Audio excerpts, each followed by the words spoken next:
Hi, Essie, Hi, nice to see you, Susie. and you. So, would you mind starting by giving us an introduction to yourself, what you do, and a bit of background about your access needs and how they can affect your learning experience? Sure. So my name's Esi Hardy, and I'm the founder and owner of a business called Celebrating Disability, which is a disability inclusion business. I'm also physically disabled. I have cerebral palsy, so it affects all four of my limbs, and I've got very limited dexterity in my hands. What I say is that I can do a bit of everything, but nothing of anything entirely. And I also call myself a hybrid wheelchair user. So I use my wheelchair when it suits me and I walk when it suits me as well. I've also been a student for a while, studying towards a business management degree. And so my access needs as a student, and I've been doing distant learning as well, is really kind of empathy and understanding from the university I've been studying with. Also, things to make it easier for me to use a keyboard and use a mouse and read documentation. So, for example, I use Siri or a voice dictation to type what I want to say. And he just went off in the background there.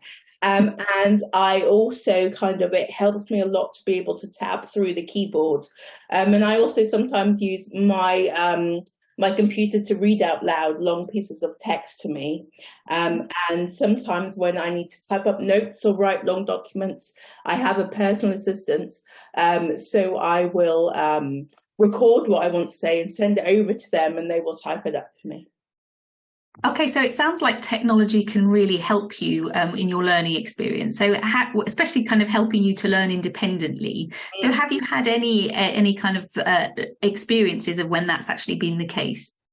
Yeah, no, absolutely. So when I first started my degree, I had an assessment that I did with the university. And so they assessed what I needed as a disabled student, and they were able to give the information to my tutors about the support I needed. And the fact that it might take me a bit longer when writing assignments. So every now and then I might ask for a bit more time because of that. And also the fact that I use a speech to text machine, that proofreading isn't always perfect. And that was really helpful. And actually, in my first year, my first couple of years, that meant that I got really high merits and distinctions on the majority of my coursework. Brilliant. That's an example of when everything was going well. But I imagine that maybe isn't the case all the time with your learning experiences. Have you got any maybe less positive experiences that you can kind of explain what went wrong to us? Yeah, of course. Yeah, unfortunately, I do. So as I said, um, in my first 2 years, it all went swimmingly. But when I got into my third year, it all kind of went downhill. So I was asked to do an assignment that meant that I had to do part of the assignment was to create a mind map of my knowledge. And I had to explain how some concepts that I was learning joined up to other concepts. So I contacted my tutor and I said, I really want to take part in this and I really want to do it, but I can't do a mind map. And I explained because I have dyspraxia and also because of the limited dexterity in my hands, it's really difficult for me to do that. And there was a lot of back and forwarding where she was saying, oh, well, you could use equipment. And I said, well, I can't use equipment because of what I've just described. And it's about the physical disability, but it's also about kind of the cognitive disability when it comes to organizing a mind map in my head.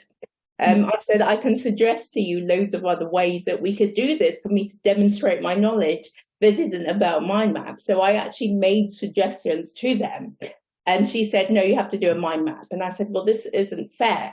And she said, we treat all of our students equally. And I said to her, well, I'm sure that you know that quality and fairness are very different things.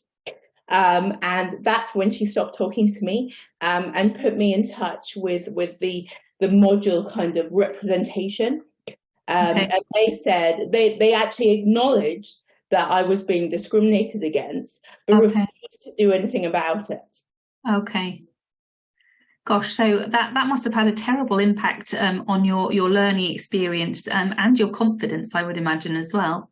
It absolutely did. So, I mean, I explained in my first couple of years, I got really high merits and distinctions. I went down that year to only just scraping a pass. And what actually happened was, due to this experience, it took a massive toll on my mental health. So I struggled as a direct result of this with depression and anxiety for about 4 or 5 months, which I know for some people does not seem that long, but it was really impactful at the time. Okay. I couldn't finish. I literally couldn't finish the module. And the reason I got the mark that I got is because my marks from the previous years had carried me through. But I was going to go, I did seek legal advice that said I had a case for discrimination, but due to my poor mental health at the time, I felt that I couldn't go through with it. So I actually didn't take it any further. Okay, so a huge impact on you then. Yeah, massive impact, absolutely. And as a result, it's kind of affected how I think about studying with that university now. And so I am considering whether to stop now or continue. Part of it is because I'm really busy with my work, but also part of it is because I've really lost faith that I will be supported in the way that I need to be supported.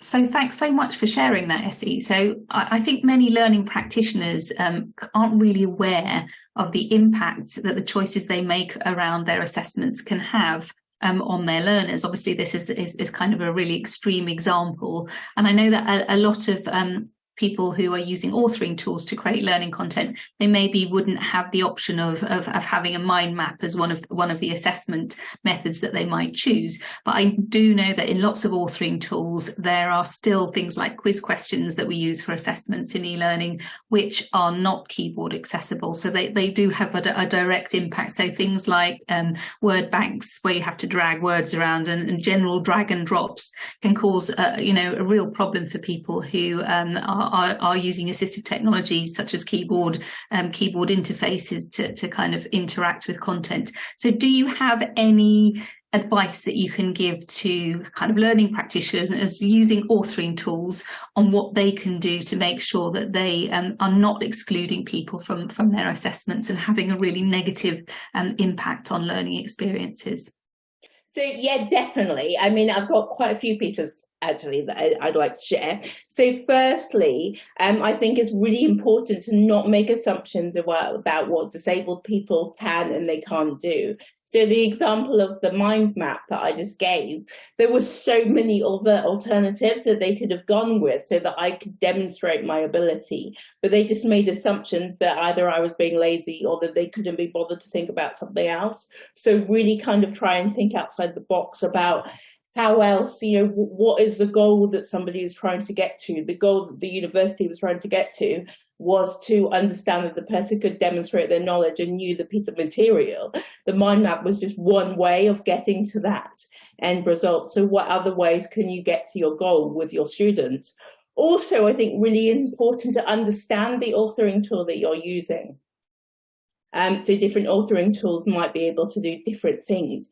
But by understanding the functionality and understanding what it's capable of, it allows you to think outside the box. So, for example, if you're doing a quiz where you need to drag and drop and there's not a keyboard tab option for that drag and drop, perhaps think of another way for people to be able to answer the question. Like the quiz could maybe be a multiple choice, A, B, C, or D, and then the person can just press the letter of the answer that they want to get to. So that's really brilliant advice, Esi. Have you got kind of like a real sort of distilled key takeaway that you can leave us with, the impact that you want to leave us with? Yeah, definitely. So I think the main thing that I'd like for people to take away is that it's really important to be aware that disability is different for everyone and people's needs are going to be different. And they're going to change as they go through their journey of learning. Because they are going to change as people. We're going to grow up and we're going to need different things, but also kind of the courses that we do and the stages we are in that course are going to be different. So at the beginning, you're going to be doing different things than you're going to be doing at the end, and using different methods of kind of teaching that. So it's really important to kind of think about a disabled person's experience throughout their entire journey, but also to gather as much lived experience as possible and keep learning, and then change as you learn and develop that understanding to become more inclusive of more people as you go. Brilliant. So thanks again for sharing your own lived experience of a disability and how it's affected your learning experience as well. So I'm absolutely convinced that hearing you talk today will have the same impact on many people as it's had on me. So I really hope it kind of helps people to be mindful, particularly at the moment. Obviously, we're focusing on assessment. So when they're thinking of creating assessments, making sure that they are including all of their learners and thinking all of their learners, particularly, as I say, in our case, when we're thinking about making sure we're including people that have a motor access need, and making sure that we're using assessments that include everybody with those different whole range of different types of motor access needs. So many thanks again. Thank you very much. And if I can just say one more thing. Of course. That it's so important also to remember that disability is intersectional. So somebody might have, I have a physical disability, but also it might affect my cognitive ability to learn in another way if I have a learning disability. Or, you know, I'm thinking specifically what you were saying about assessments. Quite often these assessments are timed. Timing can be really difficult for me as a physically disabled person, but it also causes a lot of anxiety, which has an impact on my mental health and mental well-being as well. So I think really important that when finding out about people's access needs, that you find out about the holistic view of their access needs and not just what's presenting. Brilliant. And I think that's a topic that we're going to cover in a little bit later in this module. We're going to be looking at inclusive. So not just things that are ticking the web content accessibility guideline box, but actually thinking exactly, as you say, more inclusively about assessment. So that's a great thing to leave us with, Esi. Thank you very much. Thank you very much.